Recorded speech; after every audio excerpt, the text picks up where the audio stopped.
our first hour of the day and a great time for Bible study and reflection. And today we're concluding the book of Daniel.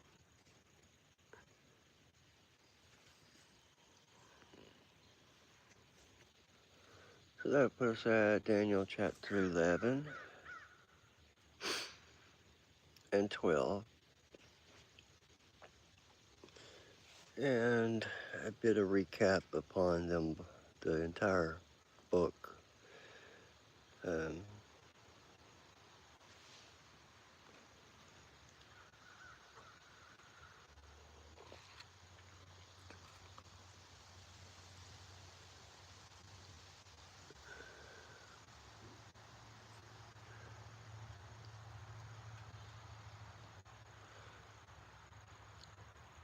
I'll be reading from the King James Version, as is my wont. Uh,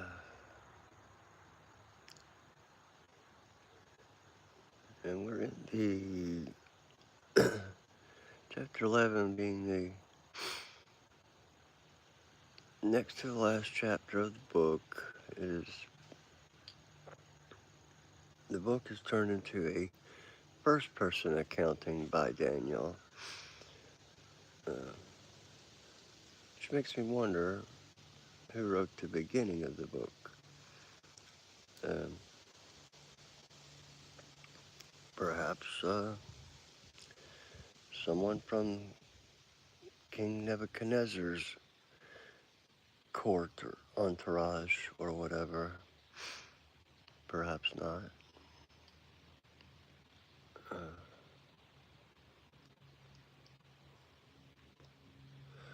but Daniel 11 starts also in the first year of Darius the Mede, um, as he had predicted earlier or foretold earlier that the kingdom would be split between a Mede and a Persian, Cyrus being the Persian. The first king was Nebuchadnezzar, and the second was Belshazzar, his son, who was overthrown by Darius.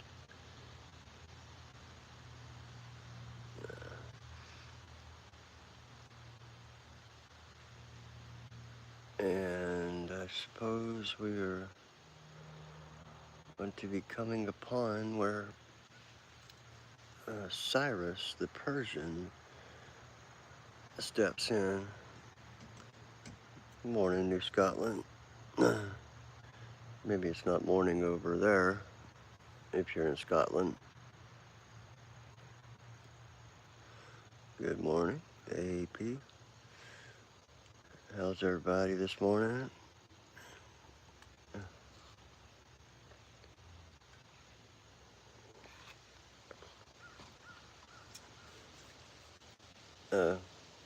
As I was saying, we've been discussing the book of Daniel for the last week or so, and I'm going to try to conclude it. Reading from the King James Version, which is, I believe, the best way to read the Bible if you can't speak the actual languages it was written in, which I cannot. But the King James Version is very tricky, and I find it very enlightening to discuss it out loud, even with myself, which I think is what a lot of internet content is people talking to themselves. But in any case, Daniel 11 kicks off with verse 1, as most chapters in the Bible do. I think they all do, actually. In the first year of Darius the Mede, even I Daniel stood to confirm and to strengthen him. Apparently he was of support to him in the beginning. This is Darius that overthrew the Nebuchadnezzar's son, Belshazzar, um, in a bloody coup. I mean, he was murdered. And we don't know by who, but presumably by Darius or someone hired by Darius. But being the king, I suppose Daniel just, had to support him and tried to provide counsel as he had been doing to the previous kings. Kind of like a maester from Game of Thrones, I guess. Like, they don't get involved in the politics, let them do as they will and just try to guide them and show them the right way to do things, uh, even if they don't particularly go for the same religion. But Nebuchadnezzar did after the lion's den, and you know we'll talk about all of that in the book recap, so to speak. Verse 2 says, "And now I will show you the truth, show thee the truth. Behold, there shall stand up yet 3 kings in Persia, and the 4th shall be far richer than they all. And by his strength through his riches he shall stir up all against the realm of Gracia." And I can only assume that Gracia is Greece. "And a mighty king shall stand up that shall rule with great dominion and do according to his will." And I assume meaning his own will, not the Lord's will. "And when he shall stand up, his kingdom shall be broken and shall be divided toward the 4 winds of heaven, and not to his posterity, nor according to his dominion which he ruled. For his kingdom shall be plucked up even for others beside those."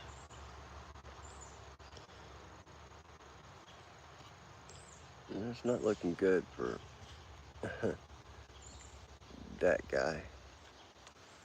And verse 5, "And the king of the south shall be strong, and one of his princes," I'm guessing one of the princes of Darius, "and he shall be strong above him and have dominion. His dominion shall be a great dominion. And in the end of years they shall join themselves together. For the king's daughter of the south shall come to the king of the north to make an agreement. But she shall not retain the power of the arm, neither shall he stand nor his arm. But she shall be given up, and they that brought her, and he that begat her, and he that strengthened her in these times."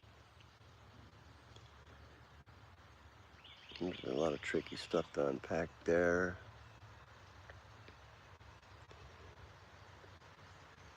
In the end of years, I mean later in their lives, or are we talking about the actual end of years? Because a lot of the book of Daniel has been foretelling, indeed, whether in the near future or far future, it's all been foretelling for the most part. uh, Verse 7, "But out of a branch of her roots shall one stand up in his estate, which shall come with an army, and shall enter into the fortress of the king of the north, and shall deal against them, and shall prevail, and shall also carry captives into Egypt their gods with their princes and their precious vessels of silver and of gold. And he shall continue more years than the king of the north." Which is kind of how we started the book of Daniel. Daniel being born into captivity after Jerusalem had been sacked and the temples raided for its riches.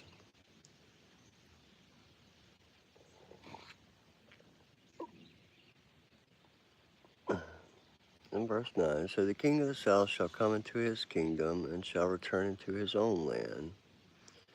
But his sons shall be stirred up, and shall assemble a multitude of great forces. And one shall certainly come, and overflow, and pass through. Then shall he return, and be stirred up, even to his fortress. And the king of the south shall be moved with choler, which I believe is like bitterness, anger, and shall come forth and fight with him, even with the king of the north. And he shall set forth a great multitude, but the multitude shall be given into his hand. We're seeing a prophecy, if you will, or prediction of a northern and a southern king warring with each other. And when he hath taken away the multitude, his heart shall be lifted up, and he shall cast down many 10,000s, but he shall not be strengthened by it. I believe in many cases, when they refer to quantities like many 10,000s, it's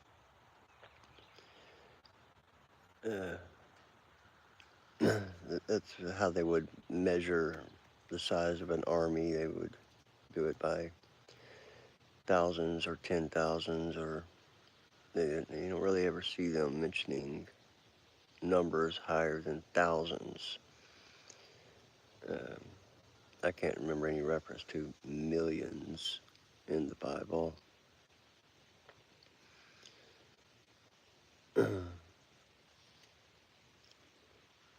And by striking them down and not being strengthened by it, casting down, normally when like an old ancient army would seize land, they would also take levies, take from the existing armies to add to their own, but not in this case apparently. In verse 13, for the king of the north shall return, and shall set forth the multitude greater than the former, and shall certainly come after certain years with a great army and with much riches. We're going to continue in this pattern of warring and seizing from each other. Indeed. Makes me think about Israel and Palestine today,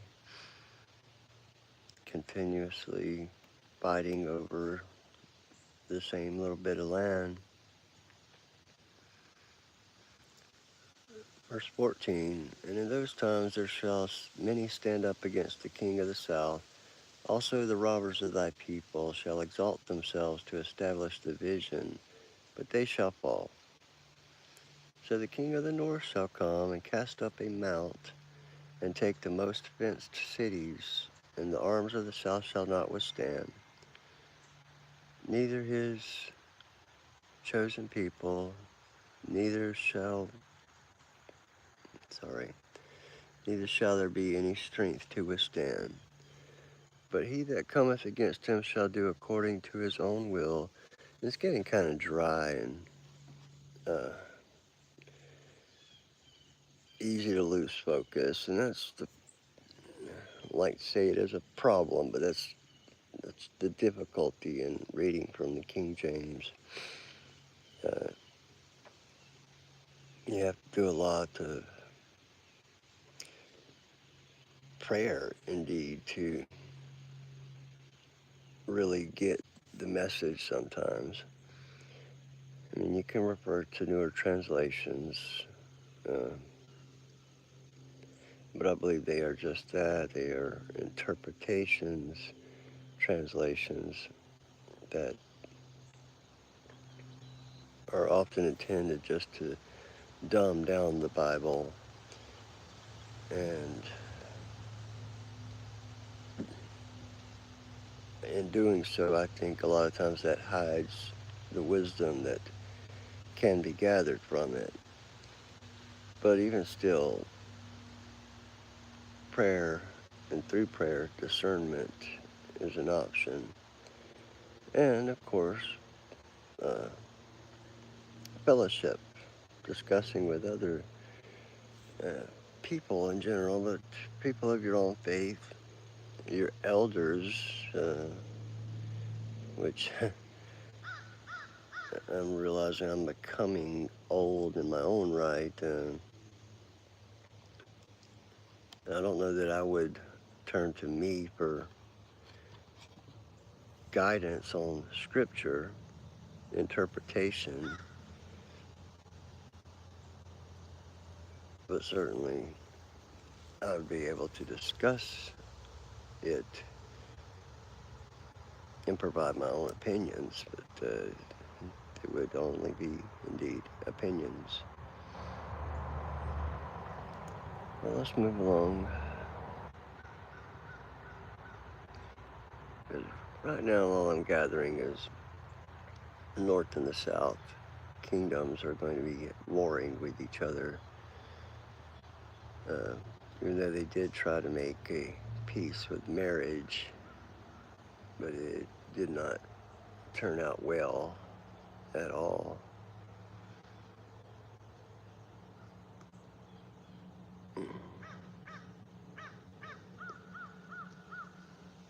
Let's go to verse 16. But he that cometh against him shall do according to his own will, and none shall stand before him, and he shall stand in the glorious land, which by his hand shall be consumed. He shall also set his face to enter with the strength of his whole kingdom, and upright ones with him. Thus shall he do, and he shall give him the daughter of women, corrupting her. But she shall not stand on his side, neither before him.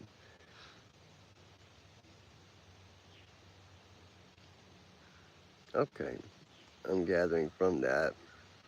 It's going to enter in strength, succeed, basically, but and upright ones with him, with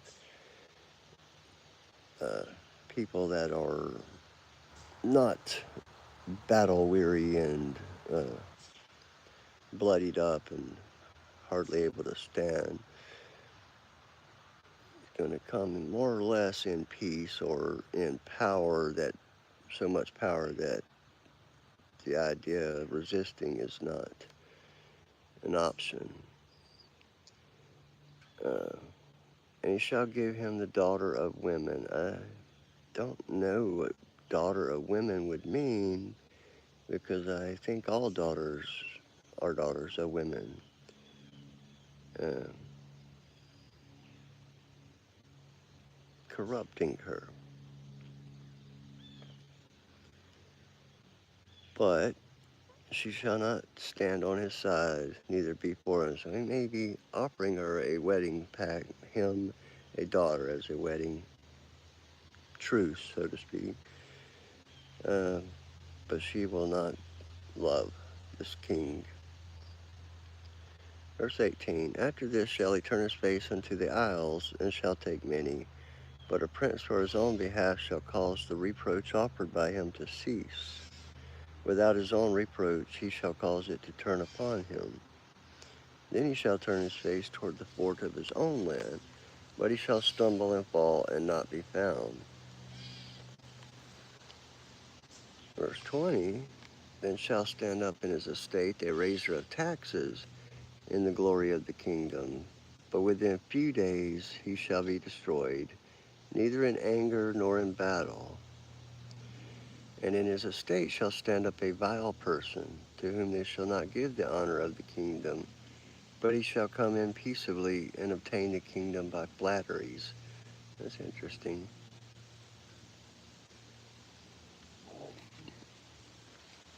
And with the arms of a flood shall they be overflown from before him, and shall be broken, yea, also the prince of the covenant. Prince of the covenant, is that referring to the the wedding truce or pact. Verse 23, and after the league made with him, he shall work deceitfully, for he shall come up and shall become strong with a small people. He shall enter peaceably even upon the fattest places of the province, and he shall do that which his fathers have not done, nor his fathers' fathers. He shall scatter among them the prey and spoil and riches.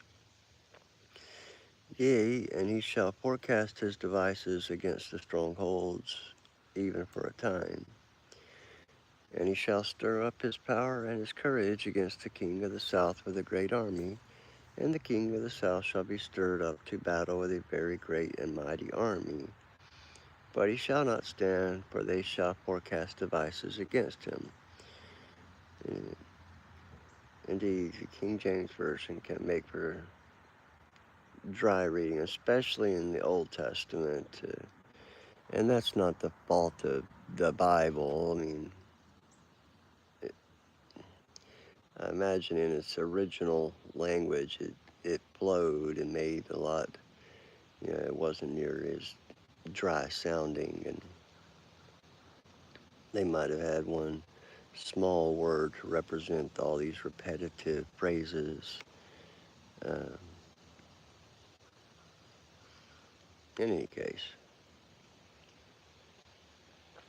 verse 26, yea, they that feed of the portion of his meat shall destroy him. Which that's a talking point there. If you give someone food, that implies a fellowship. Uh, you don't break bread with your enemies. You break bread to make friends of your enemies, but to break bread and then betray or do harm is a horrible kind of betrayal. Something that I follow to this day. Uh, Something my dad taught me, rather, and I live by it. One of the most respectful things you can do is to feed, which I mean cook or provide food for someone and eat with them. And if someone offers you food, you accept, uh, lest you intend to insult them. Uh,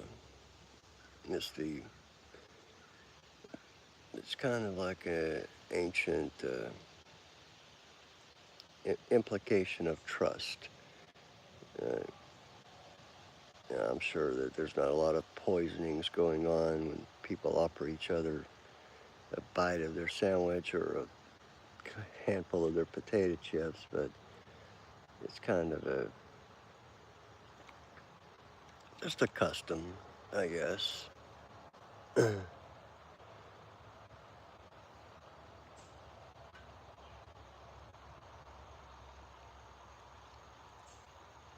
Verse 27, and both these kings' hearts shall be to do mischief, and they shall speak lies at one table, but it shall not prosper, for yet the end shall be at the time appointed. Then shall he return into his land with great riches, and his heart shall be against the holy covenant, and he shall do exploits and return to his own land. I mean, I've got to admit, all the he and his and her and so on is difficult to follow. But I'm not seeing any significant difference between these two kings. They basically just seem to be like any other kings. Which, since I have so many kings in my contacts list that I wouldn't be able to tell which one is the other one.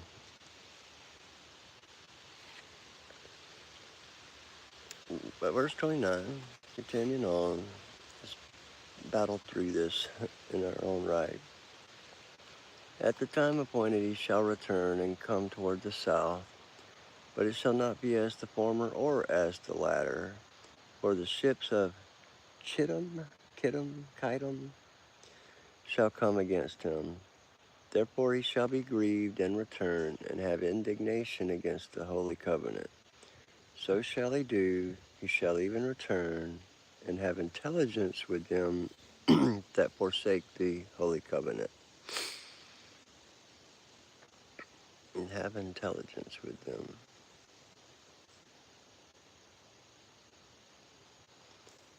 And arms shall stand on his part, and they shall pollute the sanctuary of strength, and shall take away the daily sacrifice, and they shall place the abomination that maketh desolate. Well, we can kind of see what's going on there, that it's one thing to take over somebody's land, but to defile their religion is something entirely different.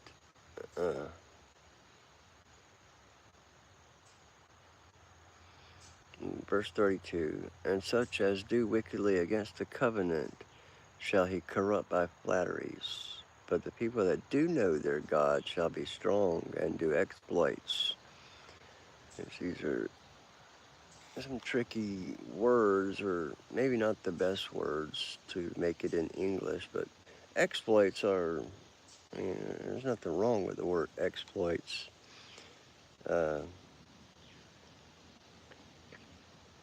Depending on the context there. But the people that do know their God shall be strong and do exploits.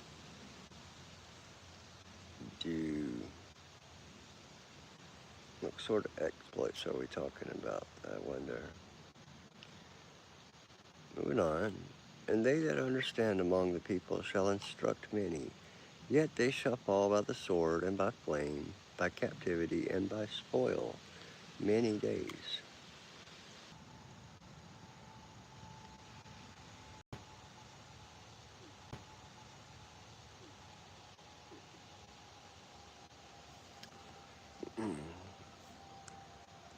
Something going on with YouTube, perhaps. Who cares?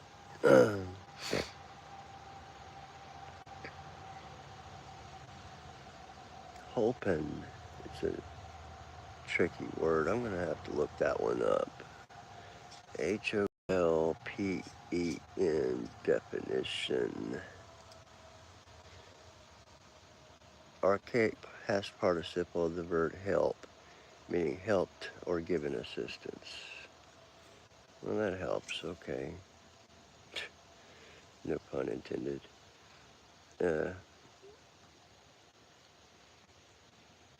Moving along.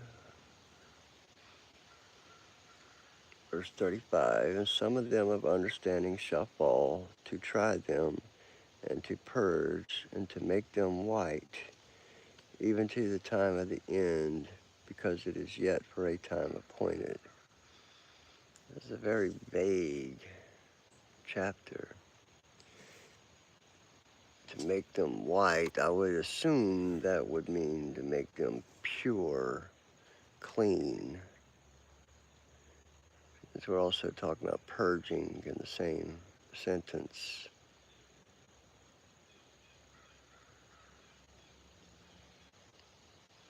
Okay, and some of the good people are going to be trying to resist and win back against the wicked by cleansing them, helping them do right, resisting evil with good rather than fighting evil with evil. Because adding evil to evil is only going to result in exponentially more evil. In any case, just moving on a bit.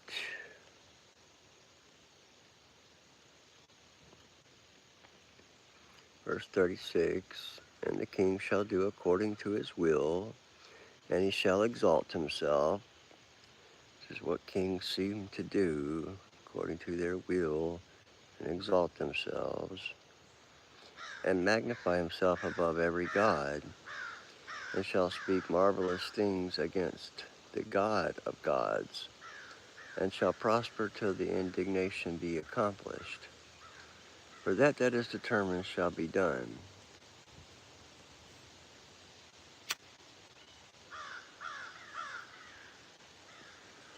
Neither shall he regard the God of his fathers, nor the desire of women, nor regard any god, for he shall magnify himself above all. How often do I wish that he would stop using pronouns, but every now and then throw in a reference to a name, just for keeping track purposes. But in his estate shall he honor the God of forces, and a God whom his fathers knew not shall he honor with gold and silver, and with precious stones and pleasant things. Thus shall he do in the most strongholds with a strange God, whom he shall acknowledge and increase with glory, and he shall cause them to rule over many, and shall divide the land for gain. And at the time of the end shall the king of the south push at him, and the king of the north shall come against him like a whirlwind, with chariots and with horsemen, and with many ships. And he shall enter into the countries, and shall overflow and pass over. He shall enter also into the glorious land, and many countries shall be overthrown. Here we go, finally, some reference points. But these shall escape out of his hand, even Edom and Moab, and the chief of the children of Ammon. He shall stretch forth his hand also upon the countries, and the land of Egypt shall not escape. But he shall have power over the treasures of gold and of silver, and over all the precious things of Egypt. And the Libyans and the Ethiopians shall be at his steps. But tidings out of the east and out of the north shall trouble him. Therefore he shall go forth with great fury to destroy, and utterly make away many. And he shall plant the tabernacles of his palace between the seas and the glorious holy mountain. Yet he shall come to his end, and none shall help him.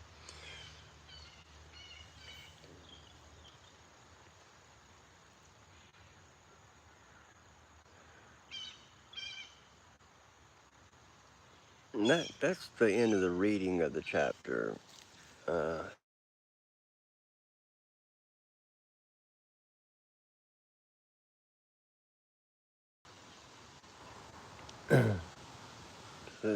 that's the reading of Daniel 11. And honestly, I'm having a hard time keeping up with what's going on because of the vagaries of it. It's in the first year of Darius the Mede. But then, now will I shew thee the truth. But behold, there shall stand up yet 3 kings in Persia, and the 4th shall be far richer than they all.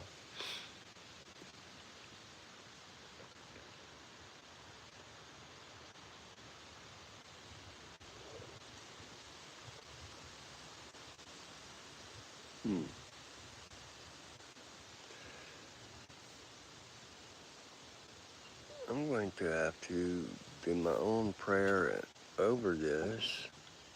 And we don't pray on God hour. That's just kind of not the format here. When we were discussing the book of Matthew, and even the first 8 chapters or so of Daniel, I had a different kind of clarity over what I was reading.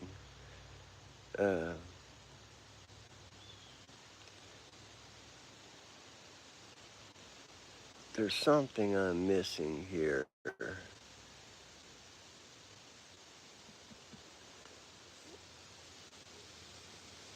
Definitely.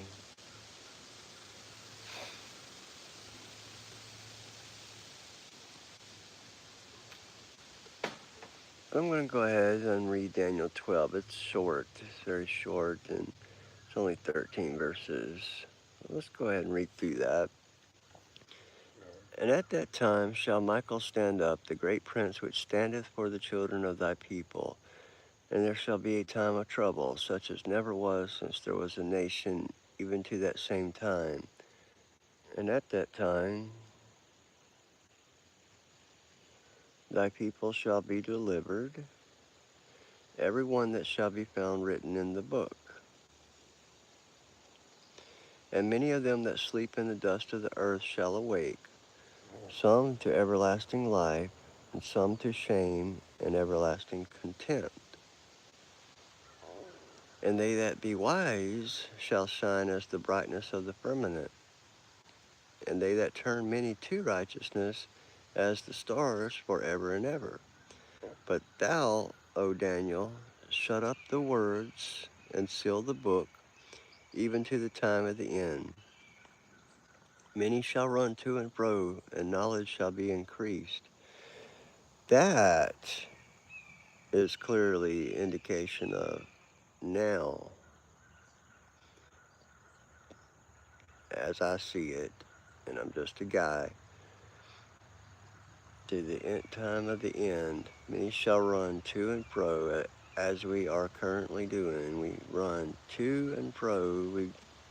Indeed, we can go to the other side of the planet in a matter of hours. And knowledge shall be increased. Indeed, knowledge has increased greatly, but at what cost? I believe that indeed, I think the previous chapter has been alluding to this as well. Uh, Verse 5. Then I, Daniel, looked, and behold, there stood other two, the one on the side of the bank of the river, and the other on that side of the bank of the river. And one said to the man clothed in linen, which was upon the waters of the river, How long shall it be to the end of these wonders? And I heard the man clothed in linen, which is upon the waters of the river, when he held up his right hand and his left hand unto heaven, and sware by him that liveth forever, that it shall be for a time, times, and an half. And when he shall have accomplished to scatter the power of the holy people, all these things shall be finished. And I heard, but I understood not. Then said I, O my Lord, what shall be the end of these things? And he said, Go thy way, Daniel, for the words are closed up and sealed till the end of time. Many shall be purified and made white and tried. But the wicked shall do wickedly, and none of the wicked shall understand, but the wise shall understand. And from the time that the daily sacrifice shall be taken away, and the abomination that maketh desolate set up, there shall be 1,290 days. I can do a little bit of math here. 1,000 is a little over 3 years. 290, so we got about 3.5 years, which is what they're told will be the halfway point of the tribulation. Uh, Verse 12, Blessed is he that waiteth, and cometh to the 1,305 and 30 days. But go thou thy way till the end be, for thou shalt rest and stand in thy lot at the end of the days. Okay, wraps up the chapter, the book, indeed. Uh, Daniel has done his job. He has been given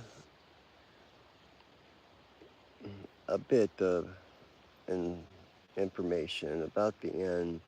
He spread it, and he's done everything he could to steer people in the right direction, and is still doing so through the book of Daniel.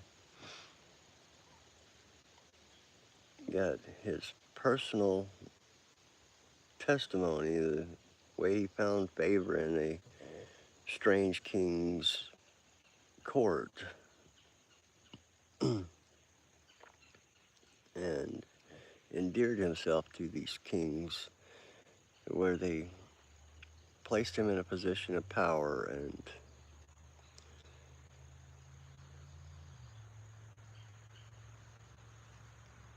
but we're not able to understand the entire Bible. Nobody is.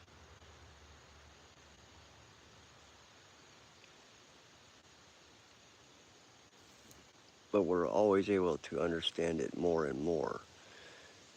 Uh, that's why it's important to revisit scripture that we've read in the past, and don't lock it up for good and assume that it has nothing more to offer, which I'm finding for myself plenty of examples, because as I might have mentioned 1,000 times, it's not the first time I've read through the book of Daniel.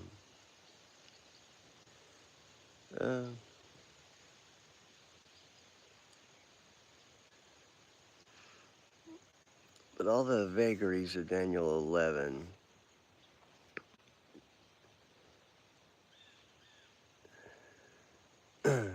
the allegory is that we had the prophecy of the four kingdoms before. I'm pretty sure this is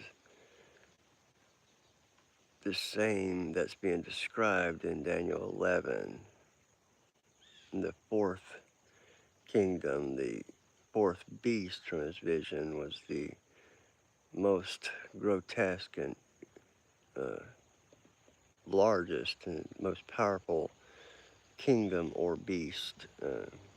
That beast represented a kingdom. And we're in the fourth kingdom now, this great empire that's able to encompass the globe. We can talk to someone on the other side of the planet in milliseconds uh, through the internet. We can find information on anything. It's like when I was looking up a word, all I did was Google it real quick, which is good in its own way, but it's also a bit creepy to me,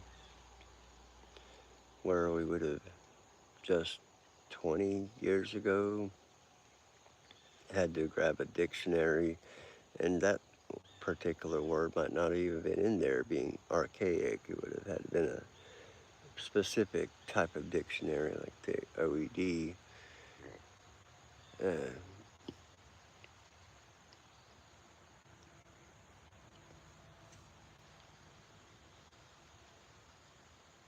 I don't think it's coincidence that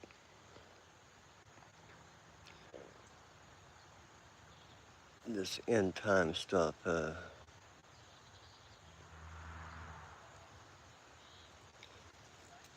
is being presented to me by the Bible uh,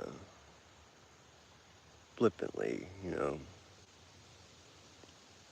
In any case, that concludes the reading of the book of Daniel.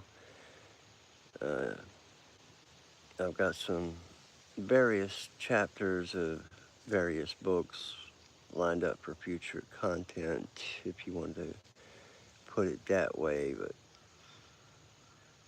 I'm always looking for suggestions. Um, and maybe reading books straight through isn't the best way to approach God Hour as the online thing. Never hurts to read any part of the Bible, but maybe more self-contained chapters, like, which is what I have planned for tomorrow in any case. Anyway, I've got to go about my day. Thank you all, anybody that's watched or watching or indeed shared a like and anything of that nature. But this is not about me. It's an effort to spread the word and invite others to discussion. But thank you all. God bless you all and have a great day.